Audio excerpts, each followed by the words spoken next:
David had been staring at his computer screen for 3 months straight. The same gray walls, the same video calls, the same stress headaches. He worked as a programmer in Seattle, making good money but feeling empty inside. One night, scrolling through his phone at 2 a.m., he found it. An online property auction, 50 acres of farmland in rural Oregon. The price was shockingly low, almost too good to be true. His friends thought he was crazy. His family said he'd lost his mind. But David didn't care anymore. He was 34 years old and felt like his life was slipping away behind a desk. He wanted dirt under his fingernails. He wanted to grow real things. He wanted mornings that didn't start with email notifications. The auction ended on a Tuesday. David won with a bid that seemed almost insulting. 15 minutes later, he owned a farm. He'd never even seen it in person. Just some blurry photos online and a property description that said, rustic farmhouse, needs work, lots of potential. 2 weeks later, David drove down a long gravel road with all his belongings packed in a rental truck. The GPS had stopped working 20 minutes ago. He was following handwritten directions from the previous owner's lawyer. Turn left at the old red barn. Continue past the creek. When you see the 3 birch trees, you're almost there. When the farmhouse finally came into view, David's first thought was that something seemed off. The house was bigger than he expected. Much bigger. The front door looked like it belonged to a castle. The windows on the second floor were enormous. The porch steps were oddly tall, making him stretch his legs to climb them. Inside, the ceiling soared at least 12 feet high. The doorways were wide enough to drive a small car through. The kitchen counters hit him at chest level. Everything felt like it was built for people much larger than normal. David laughed nervously.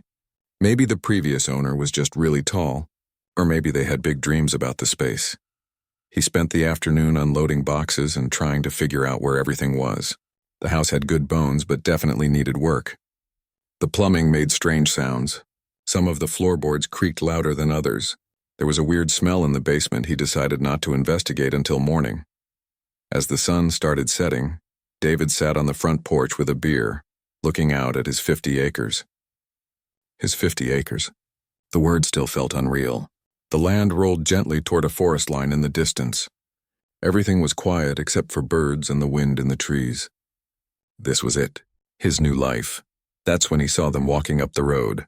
3 women. Except calling them women didn't quite capture it. They were huge.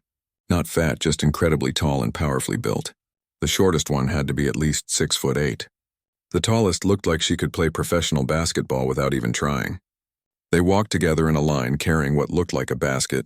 David stood up quickly, suddenly aware of how alone he was out here. The nearest neighbor he'd seen was 5 miles back. His phone had barely any signal. These 3 could probably bench press his truck. "Hello there," called the one in front. Her voice was deep and heavily accented. "Scandinavian, maybe? You must be the new owner. We are your neighbors." They introduced themselves as sisters. Helga, Brunhilde, and Astrid. Their handshakes were firm enough to make David's bones crack. They'd brought him fresh bread and homemade jam as a welcome gift. Up close, they were even more imposing. Helga had arms like tree trunks. Brunhilde's shoulders were broader than David's entire body. Astrid, the youngest one, still towered over him by more than a foot. "We live on the property next door," Helga explained, pointing west toward another farmhouse barely visible through the trees. "Our family has been here for many, many years. We knew the people who owned your land before. This is a good farm," Brunhilde added, her eyes scanning the property like she was assessing it. "Strong land. But it needs the right person." David nodded, trying not to feel intimidated. "Yeah, I'm planning to grow vegetables. Organic stuff. I've been reading a lot about it." The 3 sisters exchanged a look that David couldn't quite read. Astrid smiled, but it didn't reach her eyes. "That is good. The land likes to grow things, but there are some traditions here. Some ways of doing things." "Sure, I'm open to learning," David said, trying to be friendly. "I'm pretty new to all this." They talked for a while about the area, the weather patterns, the best places to dig a well. The sisters were friendly enough, but there was something intense about them. They asked a lot of questions. How long was he planning to stay? Did he have family coming to visit? Was he a light sleeper? That last question struck David as odd, but before he could ask why it mattered, Helga was already saying goodbye. The sun had nearly set, painting everything orange and purple. The sisters started walking back toward their property, their long strides eating up the distance. "We will see you tomorrow," Brunhilde called back. "Sleep well tonight." There was something in the way she said it that made the hair on David's neck stand up, but he shook it off. He was just tired from the drive, being paranoid. These were just his neighbors being neighborly. Weird, giant, intense neighbors, but neighbors nonetheless. David went inside and locked the door. He ate the bread the sisters brought. It was delicious, probably the best bread he'd ever had. He set up his air mattress in what would eventually be his bedroom and tried to settle in for his first night as a farmer. Outside his window, the wind picked up. The old house creaked and groaned around him. Somewhere in the distance, David could have sworn he heard footsteps, heavy footsteps. But when he looked out the window, he saw nothing but darkness and the silhouettes of trees swaying in the wind. He told himself he was being ridiculous. This was just an old house making old house sounds. Tomorrow in the daylight, everything would make more sense. He'd start planning his garden. He'd explore the property. He'd begin his new life. David pulled the blanket up to his chin and closed his eyes. Tomorrow would be better. Tomorrow had to be better. He had no idea how wrong he was. David woke up to knocking. Loud, heavy knocking that made the front door rattle in its frame. He checked his phone. 6:30 in the morning. He'd barely slept, tossing and turning all night in the unfamiliar house with its strange sounds. The knocking came again. Boom, boom, boom.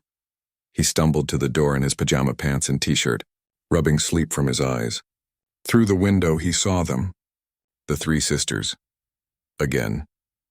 They stood on his porch holding another basket, this time covered with a red checkered cloth. David opened the door. "Morning," he managed, his voice still rough with sleep. "Good morning," Helga said cheerfully, like showing up at someone's house at dawn was perfectly normal. "We brought you breakfast. Fresh eggs from our chickens. Some cheese we made. You need to eat well if you're going to work this land." Before David could protest, they were inside. Brunhilde headed straight to his kitchen like she owned the place. Astrid set the basket on the counter. Helga looked around the house with an expression David couldn't quite read. Almost like she was inspecting it, or remembering something. "This house," Helga said quietly, running her hand along the wall. "It's been empty for 2 years now." "That's too long. Land doesn't like to be abandoned." David followed them into the kitchen, feeling like a guest in his own home.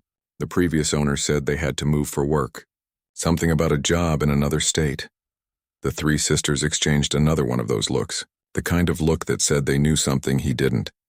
"Yes," Brunhilde said slowly, cracking eggs into a pan she'd found in David's boxes. "That's what they told people. It's easier that way." "Easier than what?" David asked. No one answered. Astrid was setting the table with plates David hadn't even unpacked yet. Somehow she knew exactly which box they were in. The morning sun came through the kitchen windows, making everything feel surreal. Here he was in his new house with 3 giant women making him breakfast like this was some kind of fever dream. The food was incredible. The eggs were golden and rich. The cheese was sharp and creamy. The bread from yesterday toasted with butter.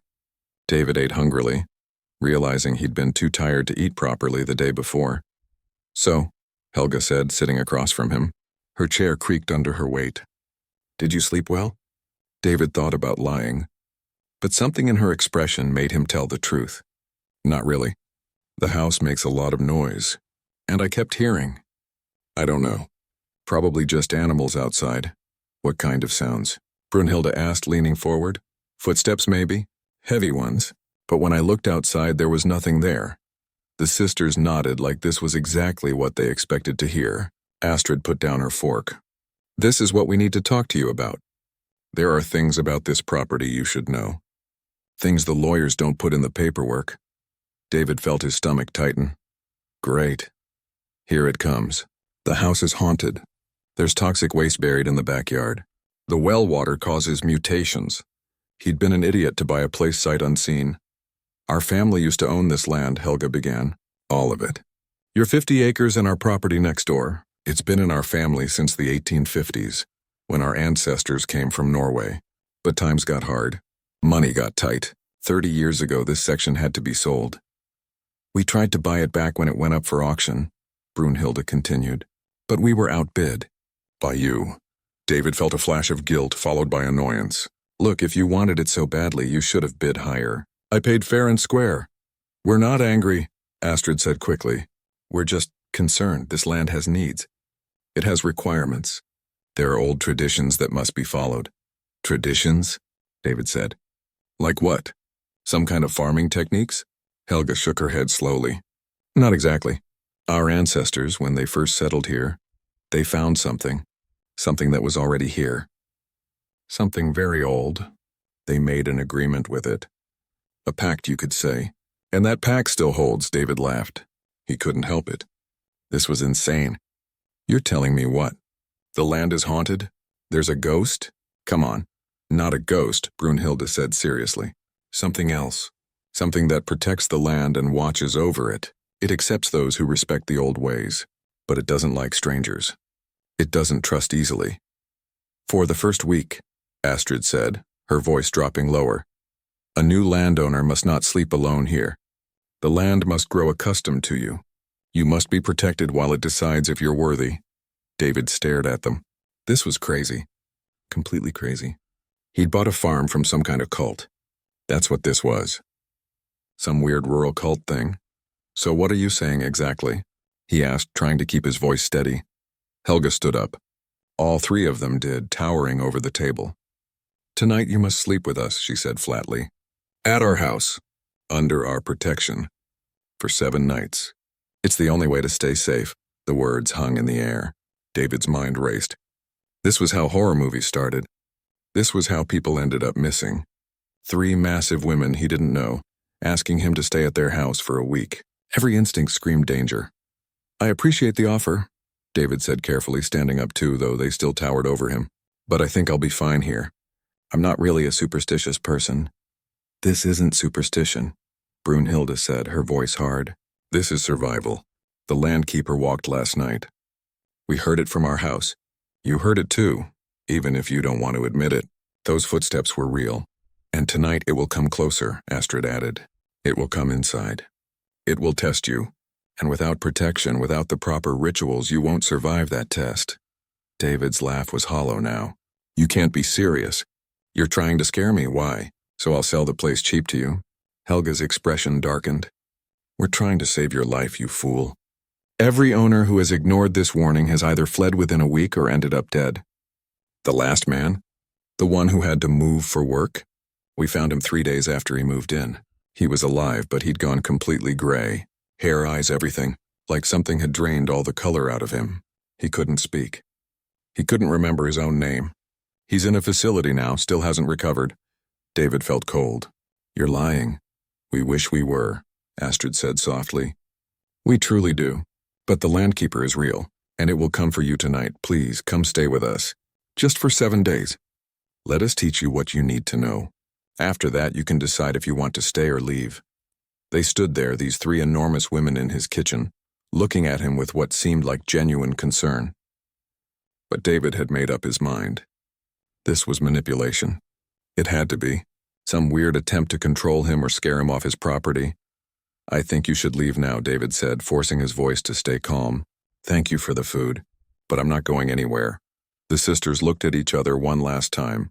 Helga nodded slowly. Then lock your doors tonight. Put salt on the windowsills if you have any. And whatever you do, don't look directly at it if it comes. Sometimes that makes it angry. They walked to the door. At the threshold, Brunhilde turned back. We'll come check on you in the morning. If you're still here. If you're still you. Then they were gone, their long strides carrying them down the road toward their property. David watched them until they disappeared into the trees. He closed the door and locked it.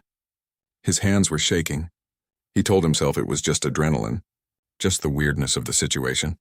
That's all. But deep down in a place he didn't want to acknowledge, he was terrified. Because some part of him believed them. Some primitive part of his brain that still remembered how to fear the dark. He looked out at his 50 acres in the bright morning sun. It looked peaceful, normal, safe. David wondered if it would look the same when the sun went down. David spent the whole day trying to convince himself he wasn't scared. He unpacked boxes. He measured the garden space. He walked his property line, counting his steps, feeling the solid earth under his boots. Everything was normal, Everything was fine. The sisters were just eccentric. Rural people were different. That's all this was. By lunchtime, his phone had completely lost signal. Not unusual for the middle of nowhere, he told himself. He'd get a satellite phone or something. He tried starting his truck to drive into town for supplies, but the engine just clicked uselessly. Dead battery, probably. He'd deal with it tomorrow. Everything could wait until tomorrow. The sun moved across the sky. Afternoon became evening. The shadows grew longer. David made himself dinner from canned food, eating standing up at the kitchen counter. He wasn't hungry, but he forced himself to eat anyway. He kept looking out the windows. The trees at the edge of his property seemed darker than they should be, thicker, like they were crowding closer. He checked all the locks on the doors, then checked them again. He found some old table salt in one of the kitchen boxes and, feeling stupid, sprinkled it on the windowsills like Helga had suggested. It was ridiculous. He was a grown man acting like a scared child, but it made him feel slightly better. By 9 o'clock it was fully dark, the kind of dark David had never experienced in the city. No streetlights, no car headlights, no glow from neighboring buildings, just pure absolute darkness pressing against the windows. He turned on every light in the house. The electric bill would be terrible, but he didn't care. He tried reading a book, tried watching something on his laptop until the battery died. Finally, around 11, he decided to try sleeping. He'd set up his air mattress in what would be the master bedroom on the second floor. It seemed safer up high somehow. Like being on the second floor would protect him from whatever the sisters had been warning about. David changed into his pajamas. He brushed his teeth. He went through all the normal nighttime routines, trying to pretend this was just another normal night. He climbed onto the air mattress and pulled the blanket up. The house was quiet except for the usual old building sounds, settling wood, wind in the eaves, nothing unusual. He closed his eyes. That's when the footsteps started. At first, David thought he was imagining it, just the house settling like he'd heard the night before. But these weren't random creaks. These were footsteps, slow, heavy, deliberate footsteps, and they were coming from directly above him, on the third floor. David's eyes snapped open. The house only had 2 floors. He'd checked every room. There was an attic access in the hallway, but it was just a crawl space, maybe 2 feet of clearance. Nobody could walk around up there. The footsteps moved from one end of the ceiling to the other. Boom, boom, boom. Each step made the light fixture above David's bed sway slightly. Dust drifted down from the ceiling boards. David sat up, his heart hammering. This wasn't his imagination. This was real. Something was up there. Something heavy. Something that shouldn't exist. He grabbed his flashlight from the bedside and crept into the hallway. The attic access was a small square door in the ceiling. He'd need a ladder to reach it. The footsteps had stopped, but he could hear something else now. A dragging sound, like something heavy being pulled across the floor, across a floor that didn't exist. David's hands shook as he went downstairs to get the ladder from the garage. Every rational part of his brain screamed at him not to look. In every horror movie, the person who investigated the strange noise died first. But he had to know. He had to prove to himself that there was a logical explanation. He set up the ladder, climbed up, pushed open the attic access, pointed his flashlight into the darkness. Empty. Completely empty. Just wooden beams and insulation. No floor to walk on. No space for anything larger than a raccoon to move around. And no raccoon could make sounds that heavy. David closed the access door and climbed down. The footsteps had stopped. The house was quiet again. See? His mind was playing tricks on him. Stress from the move. Unfamiliar sounds. That's all. He went back to his bedroom. That's when he noticed the windows. All 4 of them were wide open. The cold night air poured in, making the curtains dance. David's blood turned to ice. He'd closed those windows.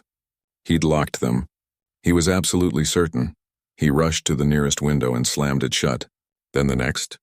And the next. His fingers fumbled with the locks. The room had gone from comfortable to freezing in the minutes he'd been downstairs. His breath came out in visible clouds. That's not possible, he thought. It wasn't that cold outside. Maybe 50 degrees. Not cold enough for his breath to fog. But it was fogging now, like he was standing in a freezer. Then he heard it. Behind him. In the hallway. Breathing, not normal breathing. This was deep and slow. like something massive filling its lungs. Each breath seemed to shake the walls. David spun around but saw nothing. The hallway was empty, but the breathing continued. It was getting closer. David did the only thing he could think of. He ran. He bolted down the stairs, nearly tripping in his panic. He had to get out. Had to get to his truck. Had to get anywhere but here. He reached the front door and yanked on the handle. It wouldn't open. The lock was turned, but the door wouldn't budge, like something on the other side was holding it shut. David ran to the back door. Same thing. Locked but immovable. The windows. He could break a window. He grabbed a chair and swung it at the kitchen window. The chair bounced off like the glass was made of steel. Not even a crack. The breathing was on the stairs now. Coming down. Whatever it was between David and the only way up or down. He was trapped on the first floor. David backed into the kitchen, grabbing a knife from the counter. His hand shook so badly he almost dropped it. The breathing reached the bottom of the stairs. The temperature dropped even further. David could see frost forming on the windows now, spreading in crystalline patterns. Then it appeared. Not fully. Just a shadow, but it was the wrong shape. Too tall, too wide, with too many angles that didn't make sense. It stood in the doorway between the hall and the kitchen, and though David couldn't see its face, he could feel it looking at him. Studying him, judging him, the shadow raised what might have been an arm. David pressed himself against the kitchen counter, unable to move, unable to breathe. The knife fell from his numb fingers and clattered on the floor. The shadow moved forward, then stopped. It tilted its head like it was confused.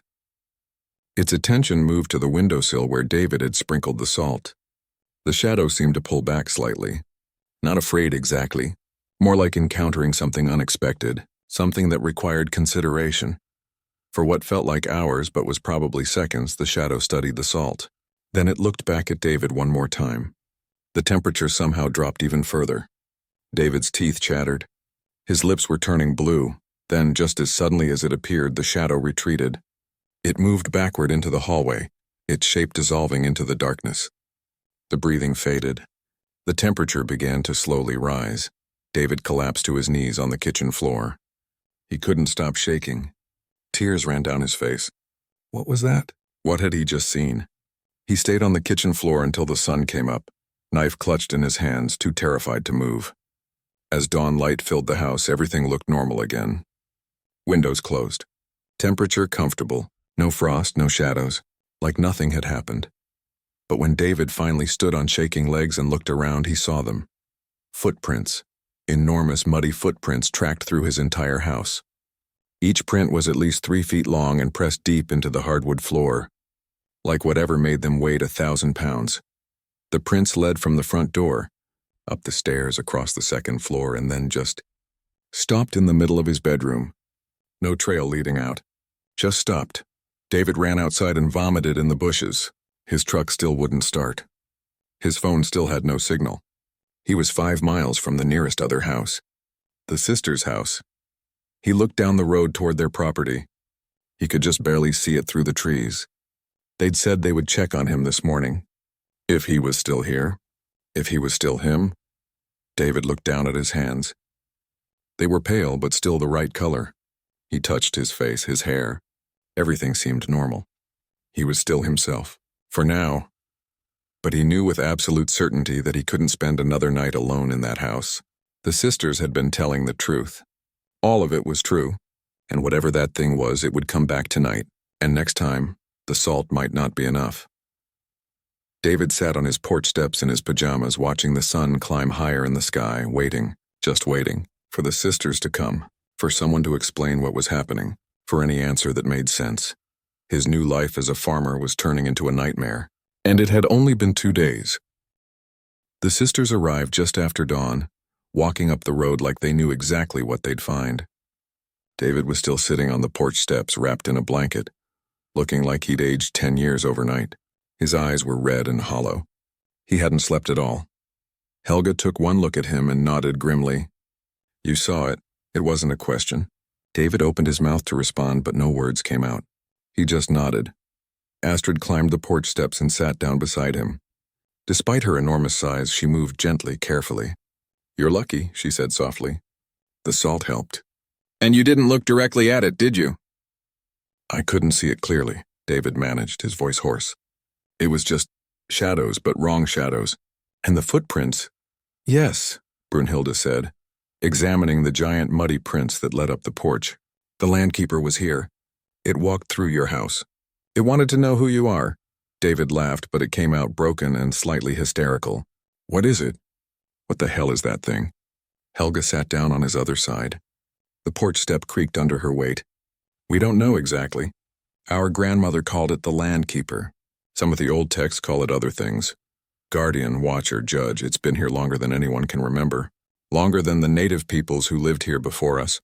Maybe it's always been here. It's not evil, Astrid added quickly. But it's not kind either. It just is, like a storm or a river. It doesn't think the way we do. It protects what it considers its territory. And it tests anyone new who tries to claim that territory. David's hands were still shaking. He couldn't make them stop. The previous owner. What you said about him, that was real, wasn't it? The three sisters exchanged glances. He was a stubborn man, Brunhilde said. Like you. We warned him. He didn't listen. He lasted 3 nights alone before the landkeeper decided he wasn't worthy. What it did to him, we don't fully understand. But yes, he's alive. His body, anyway. But everything else is gone. Like the landkeeper drained his essence or his spirit or whatever makes a person themselves. We tried to buy the property back when he left. Helga continued. We would have kept it empty. Let it rest. But the bank needed to sell quickly and your bid came in first. We were too late. David looked out at the 50 acres he'd bought with such hope just days ago. The morning sun made everything look peaceful and beautiful. But he knew better now. So what happens if I just leave? I'll take the loss. I'll walk away. Someone else can deal with this. You could do that, Astrid said gently. Many have. But the landkeeper has seen you now. It's marked you. Sometimes people who flee never quite feel safe again. They see shadows where there shouldn't be any. Hear footsteps in empty apartments. It's like a part of it follows them. A reminder that they were judged and found wanting. David wanted to cry. Or scream. Or both. So I'm damned if I stay and damned if I go? Not damned, Helga said firmly. There's a way through this. That's what we've been trying to tell you. Our family has lived beside the landkeeper for over 150 years. We know how to coexist with it. We know the rules. If you follow them, if you complete the 7 nights properly, the landkeeper will accept you. You can live here safely, farm this land, make a good life. But you have to trust us, Brunhilde added. Completely. For 7 nights you stay at our house. We perform the proper rituals. We teach you what you need to know. On the 8th morning you return here and the landkeeper will recognize you as the rightful owner. After that it will protect you instead of testing you. David's mind was racing. A week ago he would have thought they were insane. Now after what he'd seen, he knew they were telling the truth. But staying with 3 strangers? In the middle of nowhere? Every survival instinct he had said it was a bad idea. But every other option was worse. Okay, he said quietly. Okay, I'll do it. What choice do I have? Relief washed over the sisters' faces. Good, Helga said, standing up. Pack a bag. Clothes for a week. Anything personal you need. We leave now. You don't come back here until the 7 nights are finished. David stumbled inside like a zombie. Everything felt surreal. He threw clothes into a backpack. Toothbrush. Phone charger, though his phone was useless out here anyway. A book. What do you pack when you're going to stay with giant women to hide from an ancient land spirit? There wasn't exactly a guide for this. When he came back outside, Brunhilde was examining his truck. Your battery isn't dead, she said. The landkeeper drained it. Happens sometimes. We'll get you sorted out later. They walked together down the road toward the sisters' property. David looked back at his farmhouse once. In the daylight it looked so normal. So innocent. Like nothing terrible had happened there just hours ago. The sisters' farm appeared through the trees after about 10 minutes of walking. Their house was even bigger than David's, built with massive timber beams and stone. Everything about it was oversized. The door was at least 10 feet tall. The windows were huge. Even the fence posts were thicker than normal. Our great-great-grandfather built this house, Astrid explained, seeing David's expression. He was 7 feet 2 inches tall. His brother was 7'4". It runs in the family. We're actually a bit shorter than they were. Inside, the house was surprisingly cozy despite its size. The furniture was proportional to the sisters, which meant everything looked like it belonged in a giant's castle. But there were nice touches. Woven rugs, plants in the windows, framed photographs on the walls showing generations of tall people standing in front of farms and fields. "This is the guest room," Helga said, opening a door on the first floor. "We built it about 20 years ago for normal-sized visitors. You're not the first landowner we've had to take in." The room was actually comfortable. A regular-sized bed, dresser, even a small bathroom attached. Everything human scale. David set his bag down and sat heavily on the bed. "Rest," Brunhild said from the doorway. "You need sleep. We'll wake you at sunset. That's when we begin the first ritual." "What kind of ritual?" David asked, suddenly nervous again. "Nothing scary," Astrid assured him. "Just old words, old traditions. Ways of telling the landkeeper that you're under our protection, that you're learning, that you deserve a chance to prove yourself." They left him alone. David lay back on the bed, meaning to just rest his eyes for a moment. But the exhaustion hit him like a truck. Within seconds, he was asleep, falling into dark dreams of shadows and footsteps and something enormous watching him from just beyond the edge of sight. When he woke, the sun was setting. Someone had covered him with a blanket. He could hear the sisters moving around the house, their heavy footsteps oddly comforting compared to what he'd heard last night. David washed his face and went to find them. They were in the kitchen preparing for something. Candles were laid out on the table, small bowls of salt, some kind of herbs, and an old leather book filled with writing David couldn't read. "You're awake," Helga said. "Good, come. We'll eat first, then we'll begin. You need to understand what you're part of now, what this land really is." They sat around the large table eating bread and soup, and as night fell outside the windows, the sisters began to tell David the full story. About their ancestors who came from Norway in 1853, about what they found here, about the pact that was made, and about what would happen if that pact was ever broken. David listened, his soup growing cold, as his understanding of the world shifted in ways he never could have imagined. He'd come here looking for a simpler life. Instead, he'd stumbled into something ancient, something powerful, something that would change him forever. Outside in the darkness, the landkeeper walked. David couldn't see it, but he could feel it, watching, waiting, testing his resolve.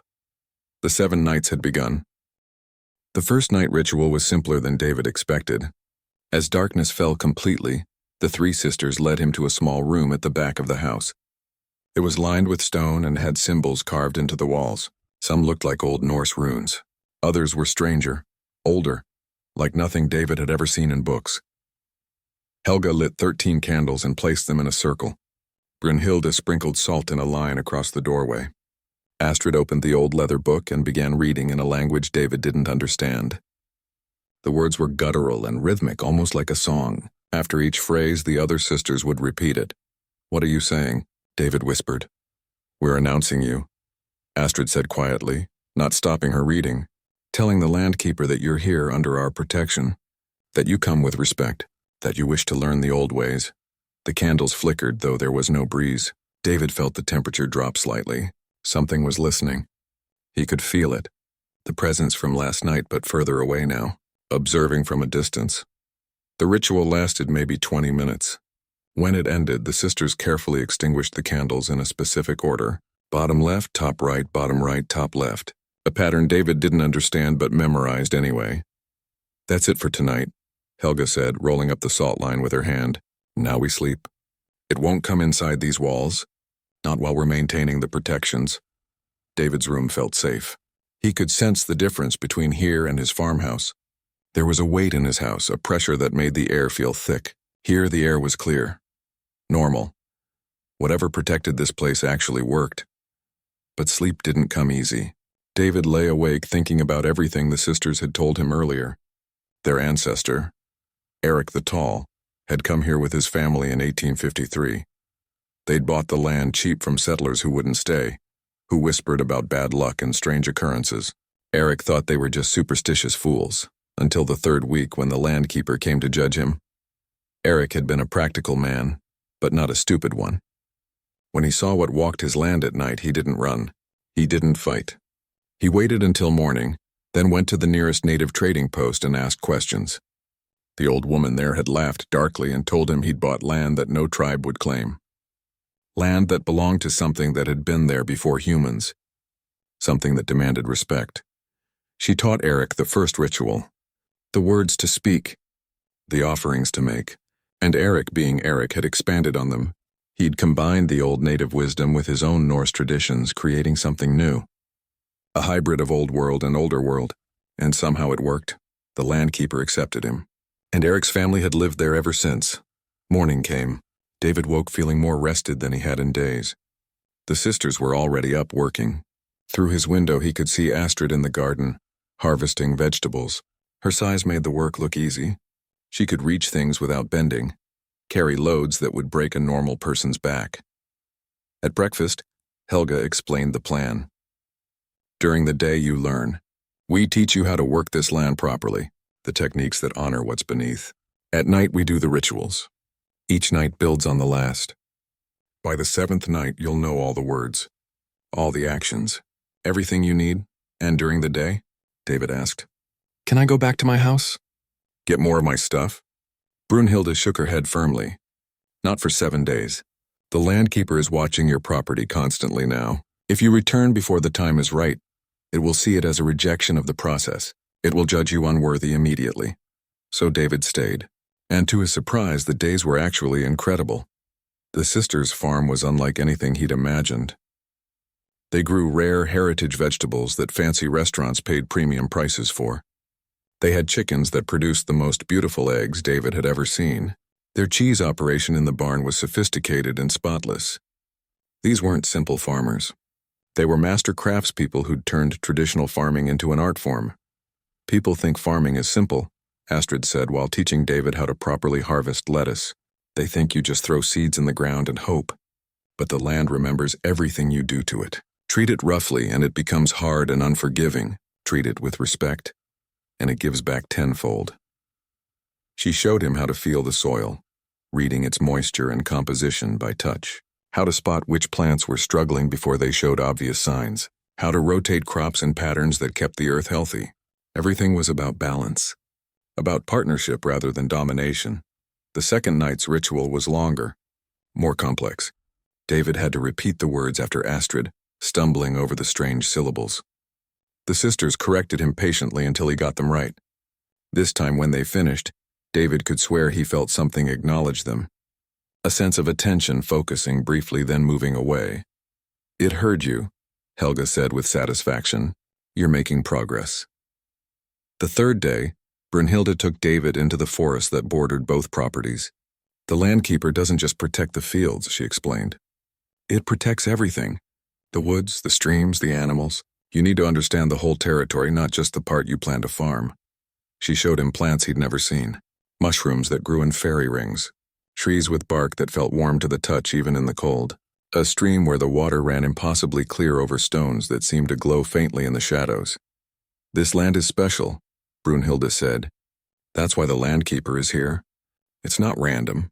Something about this place draws power. Our ancestors felt it. The peoples before them felt it. Even animals behave differently here. Have you noticed there are no predators? No coyotes, no bears? They avoid this territory. They know something old claims it. That night, David participated in the ritual with more confidence. The words were starting to feel natural. He could sense the rhythm of them, the way they seemed to resonate with something deeper than sound. After the ritual ended, the sisters smiled at him. You're a fast learner, Astrid said. Some take weeks to feel the connection. You're feeling it already. The fourth day was different. Helga taught David about the offerings. Once a month on the new moon, the landowner had to leave gifts at specific spots on the property. Not random gifts, specific things. Fresh bread, clean water, salt, items that represented home, life, and purification. The landkeeper doesn't eat them, Helga explained. Not physically, but it appreciates the acknowledgement. The recognition that this isn't just your land. You're sharing it. You're a guest who's been given permission to stay. That night's ritual felt different from the start. David spoke the words with the sisters, his voice blending with theirs. The candles burned brighter. The air felt charged, like before a thunderstorm. And when they finished, David felt it clearly. Acceptance, not complete, not yet, but growing. The landkeeper was beginning to recognize him. The 5th day they worked on David's plans for his property. The sisters looked over his garden layouts and suggested changes. Not big ones. Small adjustments that respected natural water flow, that aligned with the patterns of the land. They marked trees that should never be cut, areas that should remain wild, boundaries that should be honored. The landkeeper is territorial, Astrid explained, but it's also practical. It doesn't mind farming, doesn't mind houses or barns, but certain places are sacred to it. The old grove near your eastern fence, the spring on the north side. You leave those alone and it will leave you alone. By the 6th day, David realized he hadn't thought about his old life in Seattle once. He'd been too absorbed in learning, too focused on understanding this strange new world he'd entered. He watched the sisters work, their massive size making them seem mythic, like figures from an old story come to life. That evening, Brunhilde sat with him on the porch as the sun set. "Tomorrow is the 7th night," she said. "The most important one. Tomorrow night the landkeeper will come close. It will be here at our property line. It will look at you through the windows. And you'll look back. That's when it makes its final judgment." David's stomach clenched. "What if it decides I'm not worthy?" "Then you leave the next morning and never come back," Brunhilde said simply. "But I don't think that will happen. I've seen how quickly you've learned, how much respect you've shown. The landkeeper values those who take the time to understand. You're trying. That matters." The 7th night came. The ritual was the longest yet. David knew all the words now by heart. He spoke them with confidence, with meaning. The candles burned in perfect stillness despite the wind outside. The air hummed with presence. When they finished, Helga nodded toward the window. "Look." David walked to the glass and looked out into the darkness. At first he saw nothing. Then his eyes adjusted. And there, standing at the edge of the tree line, was the shadow. The landkeeper. Massive and impossible, its shape wrong in ways that hurt to look at directly. But David didn't look away. They stared at each other across the distance. Man and ancient thing, new arrival and eternal guardian. Then, slowly, deliberately, the shadow bowed its head. Just an inch. Just a fraction. But it was acknowledgement, acceptance. "It's done," Astrid whispered behind him. "You're approved. Tomorrow you can go home." The 4th night should have been easier. David had been sleeping well, learning quickly, starting to feel like maybe he could actually do this. But that night something was different from the moment the sun went down. The sisters felt it too. Helga kept looking toward the windows during dinner. Brunhilde was unusually quiet. Astrid checked the salt lines 3 times instead of once. Something had changed in the air. A pressure building like before a massive storm. "What's wrong?" David finally asked. The sisters exchanged glances. "Tonight will be more intense," Helga said carefully. "Usually the landkeeper observes from a distance during the 7 nights. But sometimes, if it's particularly interested in someone, it comes closer. It wants to look more carefully, to really see who you are." David's appetite vanished. "How much closer?" "It might approach the house," Astrid said. "Don't be afraid. The protections will hold, but you'll see it more clearly than you did that first night, and it will see you." They performed the evening ritual earlier than usual. The words felt heavier somehow, more important. When they finished, instead of going to their rooms, the sisters stayed with David. All 4 of them sat in the main living area, candles burning, waiting. "Tell me more about it," David said, needing to break the tense silence. "The landkeeper. Where did it come from? What is it really?" Helga settled into her massive chair, which creaked under her weight. "We don't know its true nature. Our family has theories passed down through generations, but they're just guesses. Some say it's a nature spirit, born from the land itself. Others think it's something that came from somewhere else long ago and claimed this territory. The native peoples who lived here before white settlers arrived, they had a name for it," Brunhilde continued, "but they wouldn't speak the name aloud. They called it the Old One Beneath the Roots or the Walker Between Trees. They respected this land but didn't try to own it. They would hunt here, gather plants, but never settle permanently." "Then why did your ancestors stay?" David asked. "Why try to farm here at all?" Astrid smiled slightly. "Because Eric was stubborn as a mountain. When the native woman at the trading post warned him, told him to leave, he asked instead how to stay." She was shocked. No white settler had ever asked that before. They always just fled, so she taught him, thinking he'd fail anyway. But Eric didn't fail. And we've been here ever since. The clock on the wall ticked toward midnight. The temperature started to drop. David could see his breath forming little clouds in the air. The candles flickered wildly now, despite being protected from drafts. It's coming, Helga said quietly. Everyone stay calm.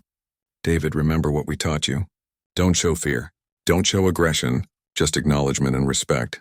The footsteps started outside, not like the running or walking of any normal creature. These were slow, deliberate, impossibly heavy. Each step made the ground shake slightly. David could see the water in his glass rippling with each impact. Boom, boom, boom. The footsteps circled the house. Once, twice, 3 times. An old ritual, David realized. An inspection. The landkeeper was checking the boundaries, the protections, everything. Then the footsteps stopped, right outside the living room window. Don't look away, Brunhilde whispered. It considers that an insult. Like you're too afraid to face it. David forced himself to look at the window. At first he saw only darkness. Then shapes began to form. It was like his eyes couldn't quite focus on it properly. The thing outside was too big, too wrong for his brain to fully process. The landkeeper stood at least 12 feet tall, maybe more. Its body seemed to be made of earth and roots and stone, all twisted together in a roughly humanoid shape. But the proportions were wrong. The arms too long, the head too large, the fingers ending in what looked like ancient gnarled roots or maybe claws. Its eyes were the worst part. They glowed with a pale, cold light. Not fire, something else, something that had been burning since before humans walked the earth. Those eyes looked through the window directly at David. And David looked back. He wanted to run. Every instinct screamed at him to flee, to hide, to do anything but stand there meeting the gaze of something that shouldn't exist. But he remembered Eric. His ancestor, the sisters had said. Eric the Tall had faced this same moment and held his ground. So David held his. The 3 sisters had moved to stand beside him. Helga on his left, Brunhilde on his right, Astrid just behind. A united front, showing the landkeeper that David was under their protection, but also that he was brave enough to face judgment. The landkeeper tilted its massive head, studying them. David could feel its attention like a physical weight pressing against his mind. It wasn't reading his thoughts exactly, more like feeling his emotions, his intentions, his very essence. Images flashed through David's mind. His reasons for buying the farm, his escape from the city, his loneliness, his hope for a simpler life.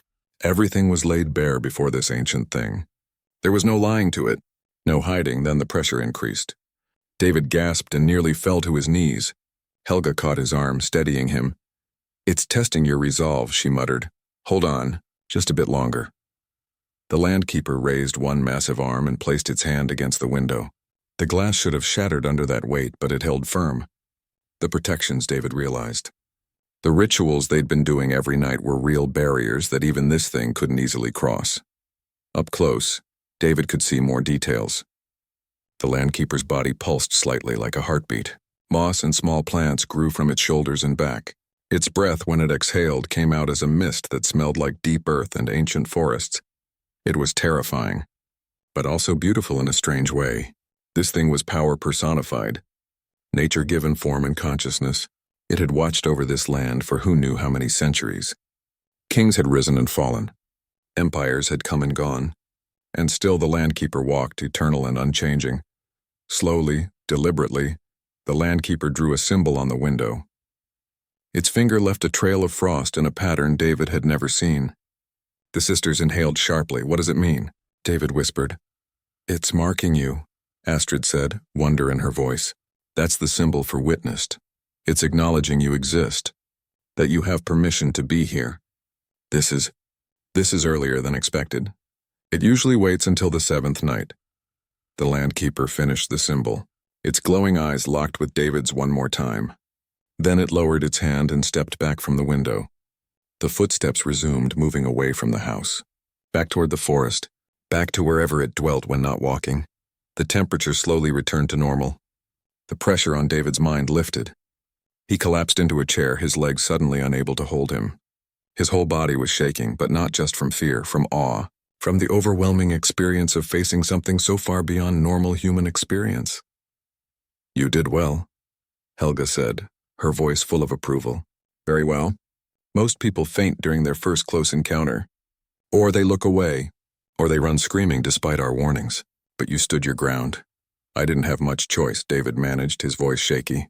You were literally holding me up. Brunhilde laughed, a deep booming sound that broke the tension. True, but you didn't try to run. That's what matters. The Landkeeper respects courage, even when that courage is mostly stubbornness. Astrid brought David a cup of something hot and sweet. Tea with honey, he realized after the first sip. It helped settle his nerves. He looked at the symbol still frosted on the window. Already it was starting to fade as the glass warmed up, but he'd memorized it. That strange, intricate pattern. His symbol now, apparently. What happens now, he asked. Do I still need to complete the full 7 nights? Yes, Helga said firmly.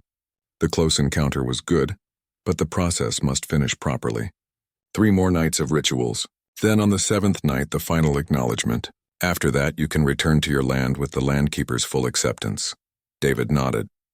He was too exhausted to argue, too overwhelmed to think clearly about anything.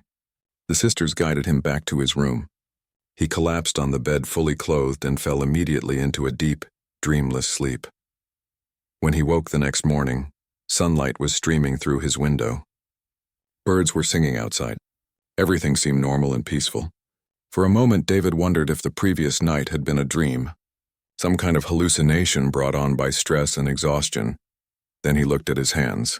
There, faintly, almost invisibly, was a mark, the same symbol the Landkeeper had drawn on the window.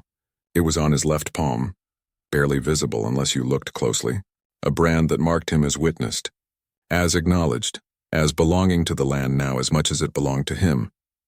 David traced the mark with his right finger. It tingled slightly under his touch, warm and alive. This was real. All of it was real. And there was no going back now. He got up and went to find the sisters. They were already working, of course. Farmers didn't get to sleep in, even after encountering ancient land spirits. But when they saw his face, they knew he understood now. Really understood. 3 more nights, Helga said simply. You're almost through it. Almost home.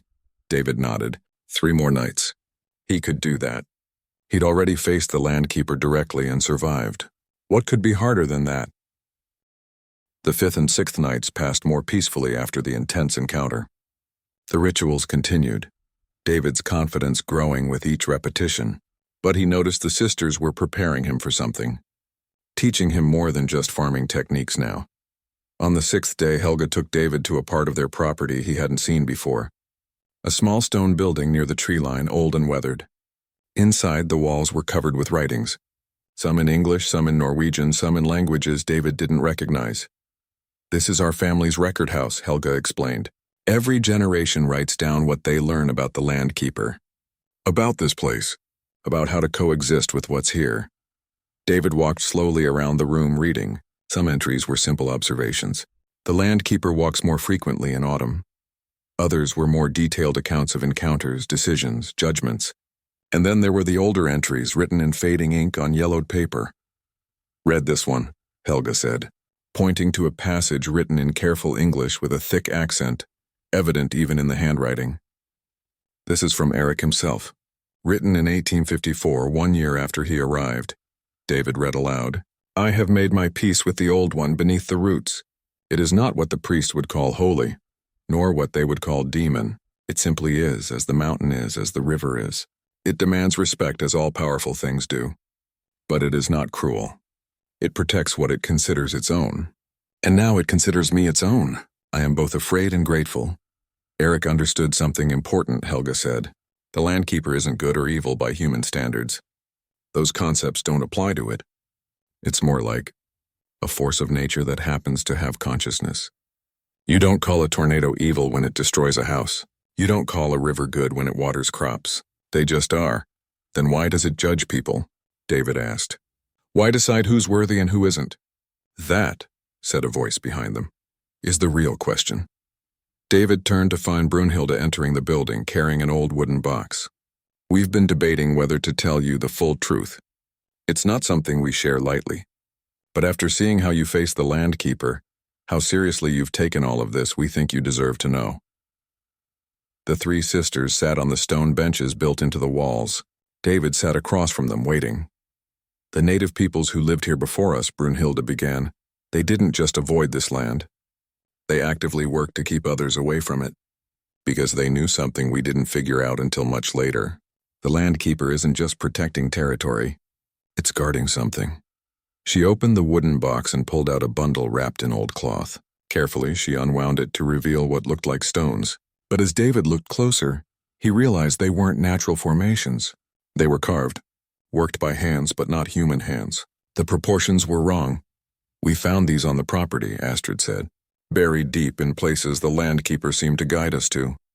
They're old, older than the tribes that lived here, older than anything that should be in this part of the world. David picked one up. It was heavier than it should be, and warm despite being kept in a box. The carving showed figures that were almost human, but not quite. Tall, strange, angular.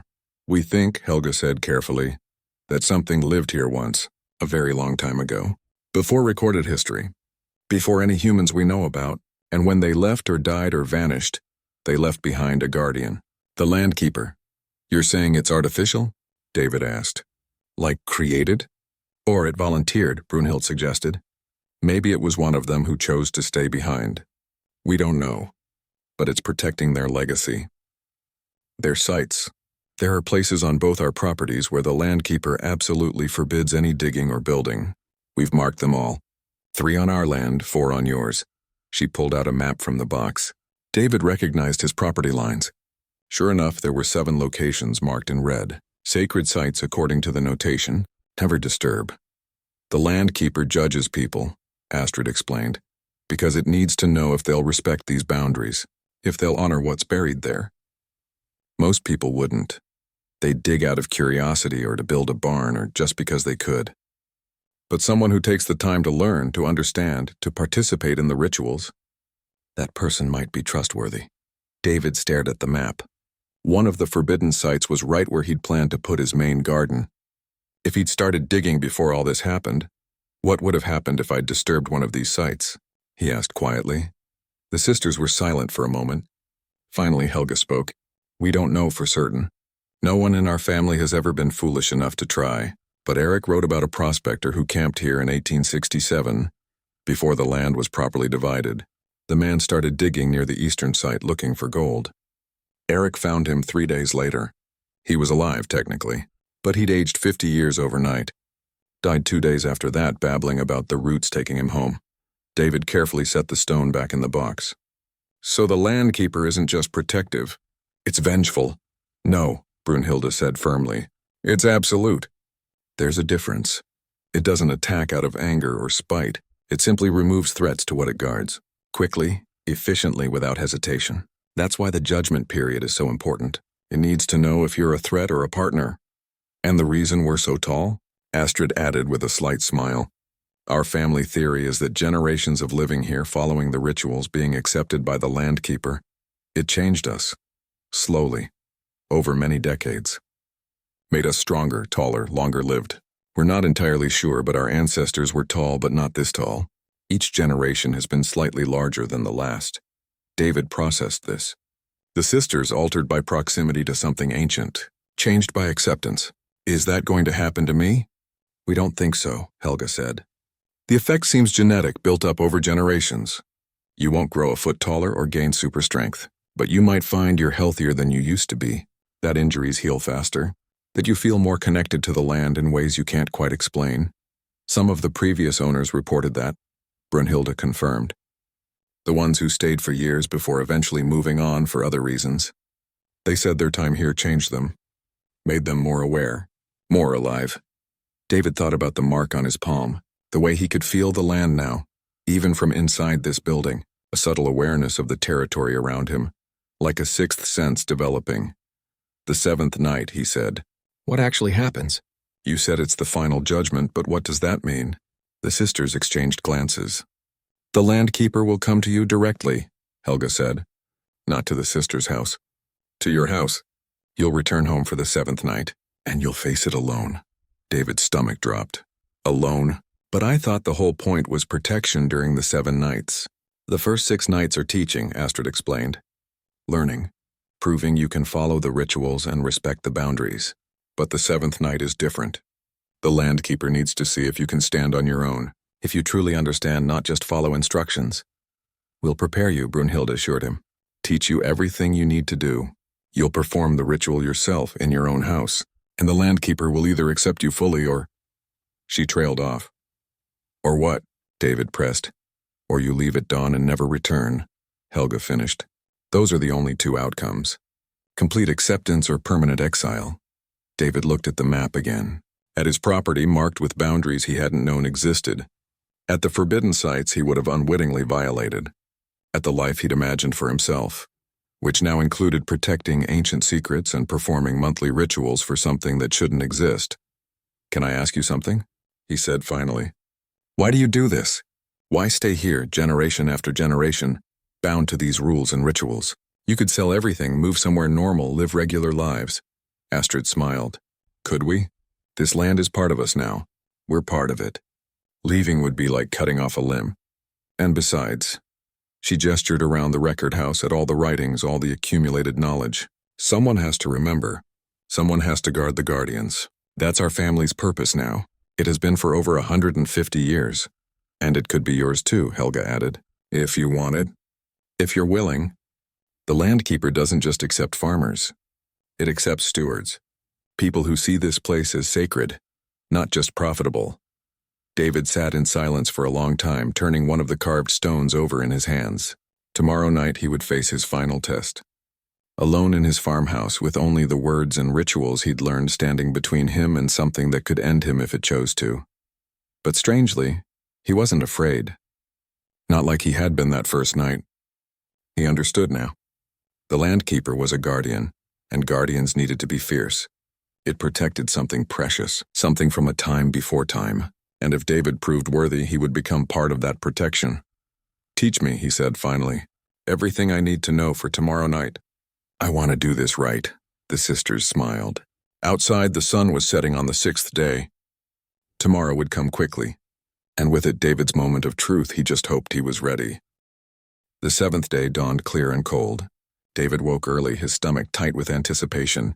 Today he would return to his farmhouse. Tonight he would face the Landkeeper alone. Everything he'd learned over the past week would be tested. The sisters were already in the kitchen when he came down.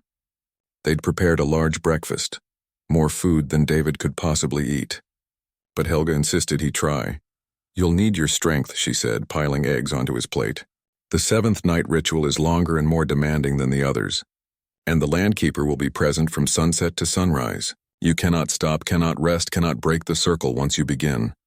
After breakfast, they spent hours reviewing everything. David practiced the words until he could say them in his sleep. He memorized the exact placement of candles, the patterns for salt lines, the timing of each phase. Brunhilde had written it all down in a notebook for him. But David knew he couldn't rely on notes during the actual ritual. It had to come from memory, from understanding. Remember, Astrid said as they reviewed for the third time, the Landkeeper will try to distract you. It will make sounds, show you visions. Test your focus. You must complete every step of the ritual no matter what happens around you. Around 3 in the afternoon, Helga declared him ready. They loaded supplies into a wagon, pulled by their massive draft horse. Candles, salt, herbs, the old leather book in case David needed to reference something, food and water for the night. The walk to David's farmhouse felt longer than it was. The sisters walked with him in silence, each carrying something. When the house came into view, David's chest tightened. It looked the same as the day he'd left it, peaceful in the afternoon sun. But he knew what it would become after dark. Inside, the house felt empty, dead almost, like the absence of the Landkeeper's constant presence had drained something vital from it. They cleaned quickly, removing the dust that had settled in a week. David noticed the enormous footprints were gone. The Landkeeper had covered its tracks, leaving no evidence for anyone who might wander through. They set up the ritual space in the main living room. The candles arranged in specific patterns, salt lines at every door and window, the herbs bundled and hung at cardinal points. Everything had to be perfect. This is as far as we go, Helga said when the preparations were complete. The sun was getting low, maybe an hour from setting. From this point, you're on your own. We'll be at our house maintaining our own protections. But we can't help you tonight. Brunhilde handed David a small leather pouch. This is emergency salt. If something goes very wrong, if you feel like you're going to break, throw this salt in a complete circle around yourself and speak the banishing words. It will give you a few minutes of safety. But you can only use it once, and doing so means you failed the test. You'll have to leave at dawn. David took the pouch and tucked it into his pocket, hoping he wouldn't need it. Astrid squeezed his shoulder gently, though even her gentle touch was strong enough to make him wince. You can do this. We've seen many people attempt the 7 nights. You're one of the best prepared we've taught. Trust yourself. Trust what you've learned. The 3 sisters left together, walking down the road toward their property. David watched from the porch until they disappeared into the trees. Then he was alone. The sun touched the horizon, painting everything orange and red. David went inside and closed the door. He lit the candles in the proper order, starting from the east and moving clockwise. He checked the salt lines one more time. Everything was ready. All he had to do now was wait. The sun sank lower. David's heart pounded in his chest. He tried to calm himself with deep breaths, but his hand still shook slightly as he opened the old leather book to the page marked for the 7th night ritual. When the last rays of sunlight vanished and true darkness fell, David began. The words came easier than he expected. His voice was steady as he spoke the ancient phrases, mixing Norse and older languages he didn't understand but had memorized. The candles flickered but didn't go out. The temperature dropped steadily as he continued. Then he felt it. The presence. The landkeeper had arrived. The footsteps started outside, circling the house. Boom, boom, boom. Each one shook the walls. David kept speaking, his voice never wavering. This was expected. This was part of the ritual. The footsteps stopped at the front door. David heard the doorknob turn, testing it. The lock held, reinforced by the salt line. Something scraped against the door, a sound like roots dragging across wood. David's eyes flicked toward the sound, but he didn't stop the ritual. Then came the whispers. Voices in the walls and the floors, coming from everywhere and nowhere. They spoke in languages David didn't know, saying things he couldn't understand. But the tone was clear, mocking, doubting, telling him he wasn't worthy. He should run, he should give up. David gritted his teeth and spoke louder, drowning out the whispers with the ritual words. The temperature plunged. David could see his breath now, thick clouds of white. Frost spread across the windows in intricate patterns. The candles guttered wildly but somehow stayed lit. His fingers were going numb from the cold, but he didn't stop. A shadow appeared at the window. The landkeeper, its massive form blocking out the starlight. Those glowing eyes fixed on David through the glass. This time David was ready. He looked directly at it while continuing the ritual. Eye contact, acknowledgement, respect but not submission. The landkeeper raised one massive hand and placed it against the window. The glass groaned under the pressure, but the salt line held. David saw cracks forming in the window frame, but he kept going. He was at the midpoint of the ritual now. No stopping, no breaking the circle. Then the vision started. David saw his life in Seattle, his comfortable apartment, his high-paying job, friends laughing over drinks, everything he'd left behind. The vision was so real he could almost smell the coffee from his favorite cafe, hear the traffic outside his old building. The scene shifted. He saw himself failing at farming, the crops dying, the house falling into ruin, himself old and alone, broken by years of hard labor and isolation, wondering why he'd ever left the city. Another shift. He saw the landkeeper angry, its form towering and terrible, saw himself running through the forest, branches tearing at his clothes, something enormous pursuing him, saw his own hand reaching out for help that would never come. David's voice faltered. For just a second, doubt crept in. What was he doing? This was insane. He should use the emergency salt, leave at dawn, go back to normal life. Then he looked down at his palm. At the mark the landkeeper had given him, the symbol that meant witnessed. And he remembered what Helga had said. The landkeeper needed to know if you truly understood. David understood. This place wasn't just a farm. It was a sacred trust, a responsibility, a partnership with something ancient and powerful. The visions were lies, tricks, tests. His real future was here, working this land, protecting what lay beneath. His voice strengthened. The words poured out of him with new conviction. The visions shattered like glass and vanished. The landkeeper's eyes widened slightly. Was that surprise, approval? David couldn't tell. But the pressure eased a fraction. The ritual continued. Hours passed. David's voice grew hoarse, but he didn't stop. His legs ached from standing, but he didn't sit. The candles burned down to stubs, and he replaced them at the proper moments, never breaking the rhythm of the words. Around midnight, something changed. The hostile presence shifted. The landkeeper was no longer testing him. It was witnessing, observing, waiting to see if David would complete what he'd started. The temperature began to rise slowly. The whispers faded. The scratching at the door stopped. But the landkeeper remained at the window watching. David could feel those ancient eyes on him as he moved through the final phases of the ritual. Dawn was approaching when David spoke the last words. His voice was barely a whisper now, his throat raw, his body exhausted. But he'd done it. Every word, every gesture, every step completed exactly as taught. The final candle flickered and went out. For a moment, everything was silent and dark. Then the sun rose. Golden light flooded through the windows, washing away the shadows. David looked toward the front window where the landkeeper had stood all night. It was still there, but different in the daylight. Less threatening, less alien. He could see the beauty in its form now, the way the roots and stones fit together, the ancient patience in its glowing eyes. The landkeeper bowed. Not a small nod like before, a full deep bow of respect, of acknowledgement, of acceptance. Then it turned and walked away, its footsteps fading into the forest.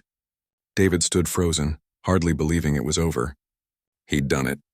He'd completed the 7 nights. The landkeeper had accepted him fully. His legs gave out and he collapsed onto the floor, exhausted beyond anything he'd ever experienced. But he was smiling, maybe even laughing a little, though the sound came out more like a sob. He didn't know how long he lay there, but eventually he heard footsteps on the porch. Human footsteps. The door opened and the 3 sisters entered, their faces breaking into wide smiles when they saw him. "You did it," Helga said, her voice full of pride. "We felt it from our house. The moment of acceptance. You're truly home now." They helped David to his feet and guided him to a chair. Astrid had brought food and water. Brunhilde checked the ritual space.